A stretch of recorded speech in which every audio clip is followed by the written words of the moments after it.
Welcome to the Beyond the Call Sheet podcast series, where we interview creatives and hear their journey working in the creative arts.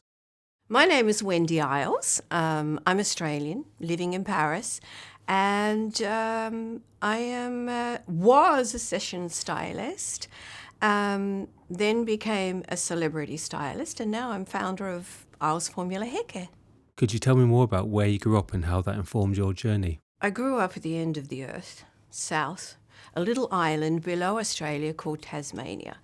And there, my father had a very big farm that was opium poppies. People say, really? Opium poppies? Actually, he had a contract for morphine for the hospitals. But growing up as a child on that farm, I think really, well, certainly it was an education. And it influenced me as life progressed, and then I started to play with formulas, hair care formulas, because I learned as a young child the power of botanicals. And so it was really something very important to my life. That opium poppy farm has been running until a year ago when my brother, who inherited the farm, in fact sold it. So now the farm has gone, but it's been there all my life. Were there any signs early on that you wanted to work with hair? Since, I believe, the age of 3, I was always fascinated about hair. I had the best coiffed dolls. My brother had lots of attention to his haircuts and coiffs, as did my mother. And by the time I reached the age of even 13, 14, people in the village used to hear them say, oh, so Wendy will be the hairdresser, or Wendy will be the hairdresser. When I was 15, I actually was offered 2 apprenticeships. So there was no doubt. I mean, I've had hair running through my veins since, I believe, the day I was born. I remember my dad made me a playhouse, which I think the Americans call Wendy houses, by the way. So he made me this beautiful playhouse in the garden, and it was always decked out as a hairdressing salon. Where did you learn your craft? At the age of 15, so I started very young. When I say I've been hairdressing all these years, there is a reason, because I started very young. So I did accept one of those apprenticeships, which was, of course, perfect, because I can even remember the smell of that salon. I can remember the joy of sweeping up the hair, because that's where you start when you're doing a 4-year apprenticeship. So interestingly enough, I realized this last year. I was doing an interview about my life with hair in Sydney, and I did another one in New York. So I had to kind of go back through the map through the years and retrace my journey. And it occurred to me at that moment that, gosh, you know, when you're a session stylist, you need to know the craft. And when I say that, I mean you need to know how to do a roller set, how to do a finger wave, how to do a shing nong, how to do a permanent wave, how to do a colour. You need to have the complete education, which 4 years technical training and craft training on the floor gives you. And then what I did, so that's one parcel of where I began. The moment I was fully fledged, once I'd done my 4 years, I'd been saving my pennies, and it was my dream to get to London, and I anchored a position with Vidal Sassoon. And that's an interesting story too, because that's something that never happens anymore. And this is going to make me sound like a dinosaur, but I'm going to tell it anyway. So the cheapest way for me to get to London from Sydney was to go by sea. And I took the last P&O voyage on a huge, which is now, if I look at it, in my mind, it's still a huge sailing ship. And sailed for 6.5 weeks on the sea to get to London. That's how I got there. And I acquired this position at Vidal Sassoon. So I'm fully trained. I arrive at Sassoon's. I pick up a blow dryer for the very first time. So hair is being revolutionised. Everything I was taught in Australia, out the door. I had a choice. I had to choose between, was I going to be cutting or was I going to be doing the chemical, which is the permanent waves and the colouring, etc. I chose cutting. So I became, and until today, in fact, I still use the arithmetic of the Vidal Sassoon cutting techniques. I have softened them off over the years to keep them relevant, but that is still the mathematics that I have in my pocket when I pick up a pair of scissors. But when I fell into session styling and until today, the craft that I use on set as a session stylist, or as I was working with royal families and celebrities, was always the craft that was taught me in that little tiny salon in Tasmania. It is gold to me because you don't go into a photo studio and do haircuts necessarily. I do cuts some of my VIP customers, but you're not doing that every day. It is about the craft. They want the coiffure. You have to deliver the coiffure. So it was golden for me, that almost primitive beginning. Could you tell me more about your move back to Australia? So I was in London at Sassoon's for a couple of years, and I think it was my mother, you know, you only realise these things when you do become a parent. And my mother was always, they gave me wings. Because I was young, actually, when I left, they gave me wings, but then quietly she would write in the letters, because it was letter posting then, darling, don't you think it's time you came home? Darling, don't you think it's time that you came back? So this was it was in my head, and then I thought, yes, you know what? I'm going to take Sassoon Method back to Australia. And that's exactly what I did. In the meantime, while I was away, that salon that I started in became available for sale, and my parents purchased it actually for me to come home to. So they were just hoping that I would come back to the salon. So that was an interesting time too. So I went back to the island, Tasmania. And as I said, I was one of the first to bring Sassoon Method back into Australia. I did meet one other, Edward Beale from Melbourne, who was also doing the same thing in Melbourne.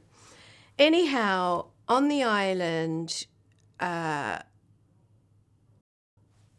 came back. I got married. My husband, an entrepreneur, built me this beautiful big salon with a big spa on top. It was spectacular. I remember the night before we opened, standing on the other side of the road, looking at this salon lit up with him beside me, feeling like, we've done it. We've arrived.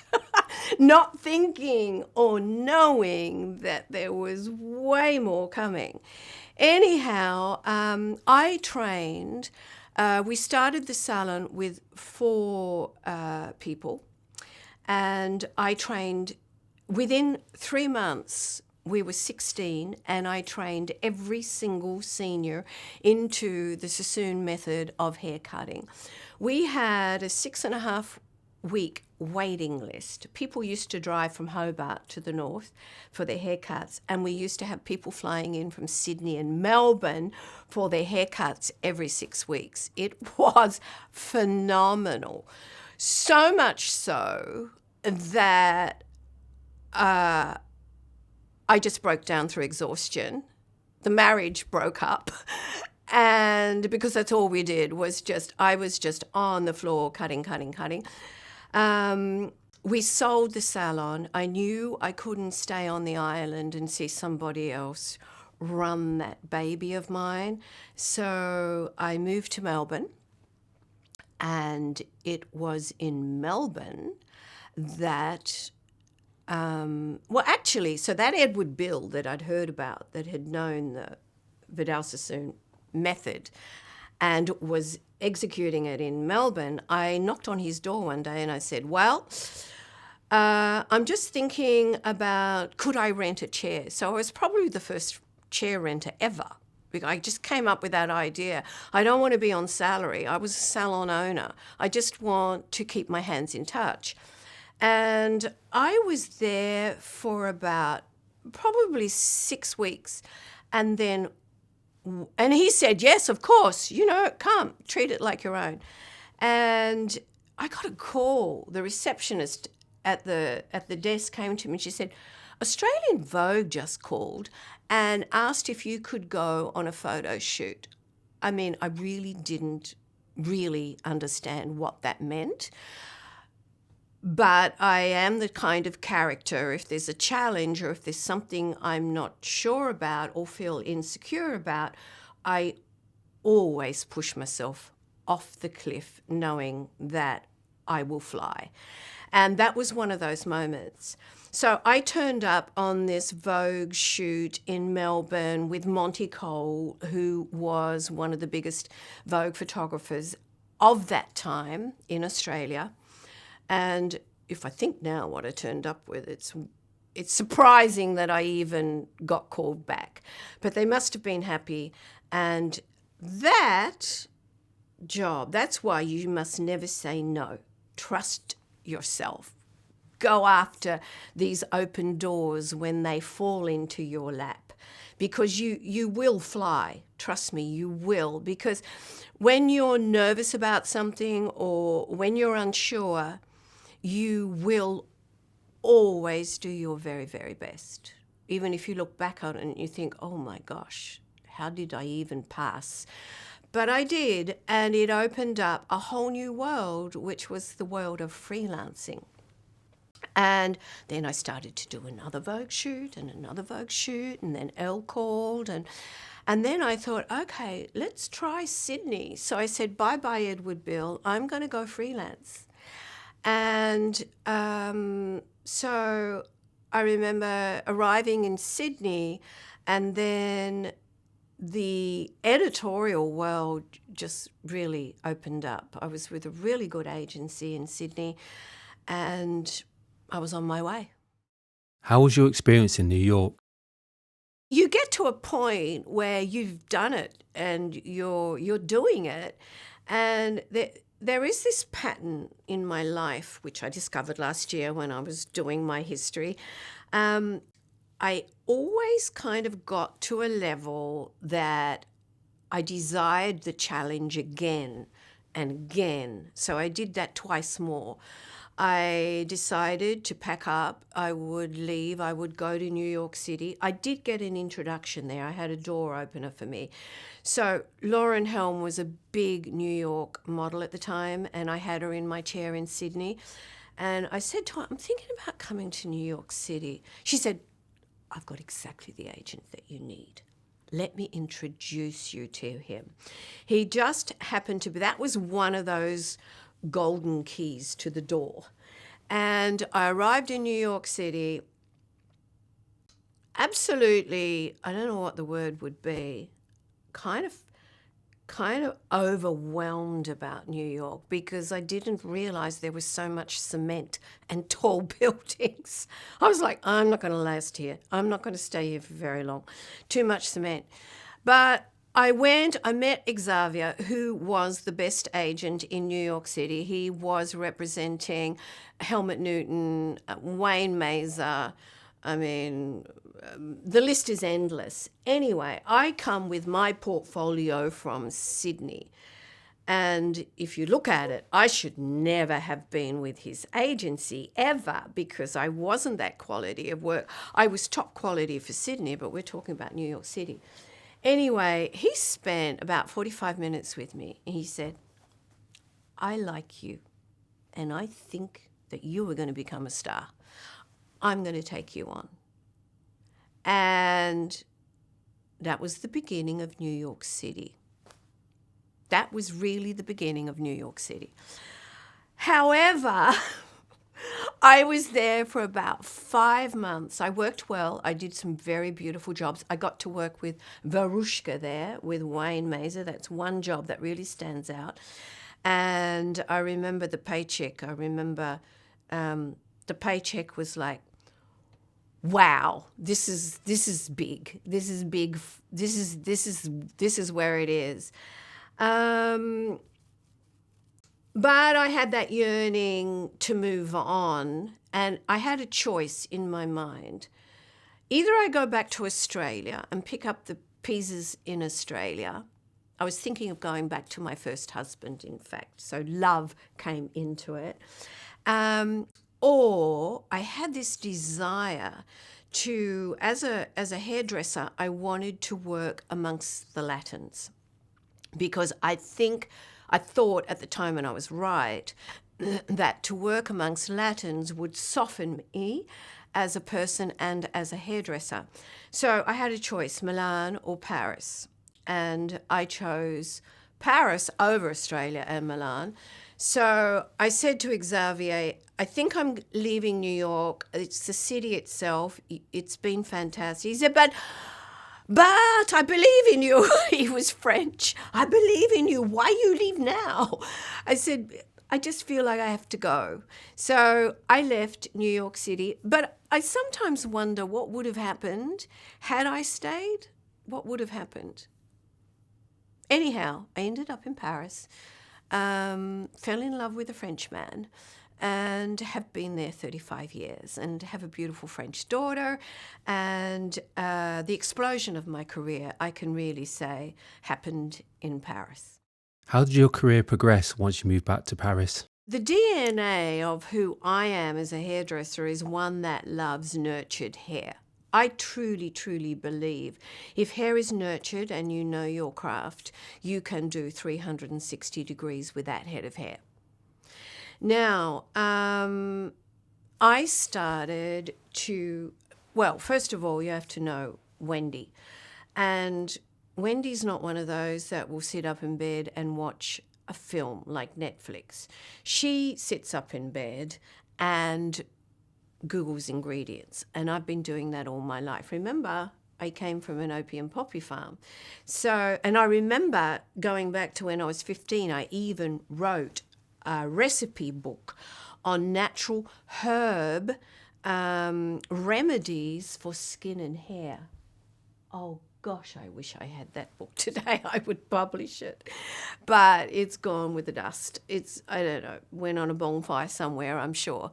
However, so that is just something I do. So I was fascinated with the Amazon forest and the native fruits and nuts from the Amazon forest.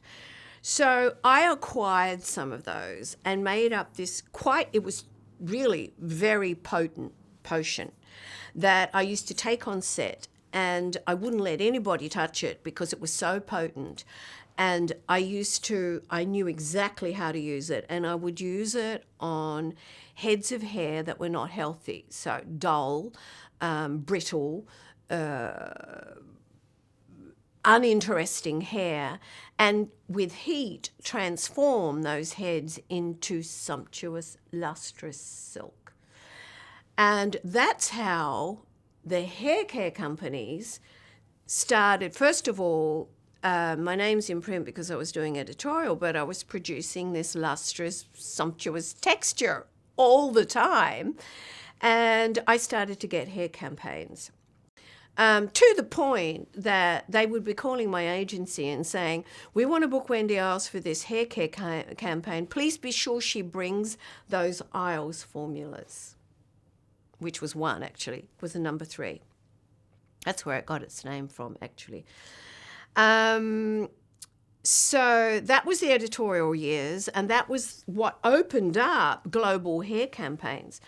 I remember the countries that I was just on the road nonstop, and I would be doing Eastern Europe, Russia. Think about the hair textures here. Russia, Ukraine, I was doing Spain, I was doing UK, I was doing North America, South America, and I was doing Middle East, India, and Asia. Now, you think about those hair textures. That number 3 potion that I was using was jackpot every single time on all those textures. At that point, when I was doing those campaigns, Procter & Gamble, who were one of my big customers, came along with a policy, no more hair extensions. Now, when you're doing hair campaigns, a lot of the time you have VIPs in your chair. And let me tell you, they are there because of their fame, not necessarily because of their fabulous hair. And most of them have a track or 2 or 15 extensions. And when this policy came out, I was obliged to remove it, which was heart-stopping because I am left with 5 tortured hairs to do a hair campaign. I could do it because my serum absolutely sealed the cuticle down and gave me slip-proof hair. So with fishing wire, I used to create these tools. I used to dance this fishing wire through the hair. I used to create these tools to create the movement and the money shot with the 5 beautiful luxury hair strands that I had to do with that's an exaggeration, but it felt like that because I'd have to remove all the hair extensions and get the money job for the campaign. So that was the beginning of when I thought, okay, this is a gold mine for me as a testing panel because I am flying from country to country to country with all these hair textures. This is the perfect moment for me to create a shampoo and a conditioner that would be the real repair, the real fix to what this serum, which washes away, does. And that it was on that highway doing hair campaigns. Over 5 years, I put my life savings into it. That Iles Formula Signature Collection box, which were my 3 formulas, were finalised and put together. How was the process developing the formula? To do that, I went through 3 chemists. I started in France, went to Germany, and in the end, I had a chemist that was from California that came off retirement to work alongside me because he loved what I was thinking about regards hair care and repair because nobody was doing it. They were all concentrating on ordinary and styling. But I came along proving that if hair is beautifully sumptuous and lustrous, it will just obey you so perfectly. Anyhow, so I worked 3 years with that Californian chemist, and so we did a lot of ping-ponging. After I had my serum, it was done. I got him to perfect when I realized later it was becoming a brand, I got him to perfect that for a B to C market. But while I was on that global highway, I was working on my conditioner first because this was very important to me. And once I had that, I started on the shampoo. So we were doing a lot of ping-ponging, so every 2 weeks I would get a FedEx and there'd be another sample to try, and I'd be saying, no, it's still not right, I still feel weight. You see, another thing that puts the Iles conditioner apart in the hair care world today is the fact that I created this for me and my global hair hair highway, working in countries like India and Asia without any air conditioning for up to 14, 15 hours a day under hot lights. So I had to create something that didn't exist already, which was a conditioner with no residue. Until today, that conditioner has never been replicated and stands apart in the hairdressing business. Pretty fabulous, actually. I would never have got that. Remember, I made it for me and the jobs that I was doing. Because when you're on a hair campaign, the only time you ever really get to shampoo and condition hair is when you're doing hair campaigns. They give you that privilege. The VIP flies in the night before, you shampoo and condition in the morning, and there is no question. You have to be working with that head of hair for the rest of the day. You don't stop the crew of 80 to take her away and re-shampoo the hair. So I needed to find that conditioner that had no weight. And so I developed it. What were the next stages in the development process? The thing is, I knew exactly what I wanted to produce in a shampoo and conditioner, and it was the real fix of what that number 3 pot was giving me. So I was very fine-tuned to it and didn't want any weight whatsoever. So how it became a brand, this was never my dream to be founder of a hair care company, certainly not. I'm along for the ride and I'm extremely proud of my brand and those 3 formulas. You understand, I launched with 3 formulas, 1, 2, 3, which were my private formulas. And people used to say to me, oh, no, this is impossible. People that know would say to me, but it's impossible. You can't launch with 3 formulas. You have to at least have 15. Well, in my heart and soul, I knew I had what I needed in that box because I'd been traveling the world with it. And it was jackpot on every single hair texture. So that's not the reason it became a brand. How it became a brand was I had some celebrities that got together and said, if we give you a year's order each, would you be interested in manufacturing a small run of your 3 formulas to each of them? So each of them got 12 boxes, which is 1 box a month. Well, that took another year and a half, just finding a manufacturer that wanted to even anticipate to do this for me. And the only reason, well, first of all, my ingredients were raw, sustainably sourced from the Amazon forest. They didn't want to know about it. And the only reason that we got to do it in the end was we had to buy all the ingredients and pay for the storage. Everything, we had to do it, which we did. And how I got a manufacturer is that my chemist that I was working beside said, this is just crazy. He said, wait a minute. I was sitting in his office when he did it. He picked up the phone and he called a friend of his because they all know each other there in Los Angeles. And he called this manufacturer and he said, if you don't produce these formulas for this woman, I'm going to come and break your arms. So the guy did it as a favor to my chemist, and we are still with that manufacturer today. However, we still own all our own ingredients, and we pay for the storage. So we have over $1 million worth of our own ingredients, which I don't mind. I quite love to have that control because never have we had a rupture of stock because we're on it. And I know that my ingredients are not being used for other brands. Could you tell me more about what it takes to build a brand?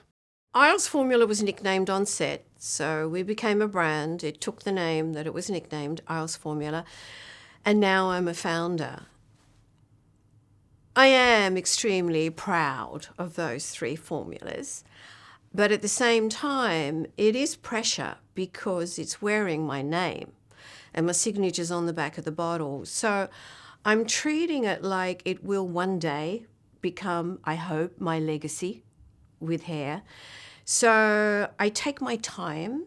Sometimes it takes me 3 years to sign off on a formula. We're very different. It's a very curated brand. And I work carte blanche, so I have that privilege. This is something that everybody in the company knows. Nobody talks to me about budget. I keep working on a formula until it is perfect. If I miss a launch date, I keep working until it is perfect. So that's the way we rock and roll. I have 10 formulas, different sizes are available.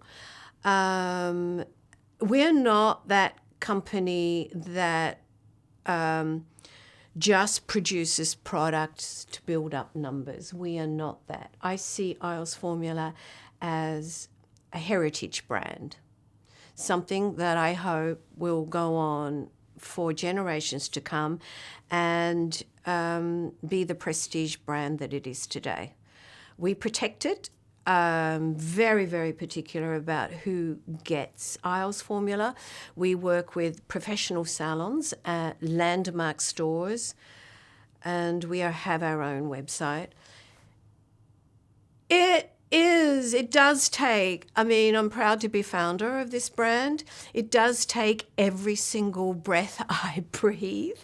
But looking back on my career, I'm now doing something for Wendy. I gave so much of my life to other people because I remember every project I gave everything of myself, and I would not have done it any other way. But now it's Wendy's time, so I have a bigger fish to fry, and I'm along for the ride, and I'm loving it. What advice would you give to any young creatives out there? Don't do ordinary, do extraordinary. Thanks for watching or listening to Beyond the Call Sheet. I hope you found it interesting, and if you'd like to be notified of the next episode, then don't forget to subscribe or like. Thank you.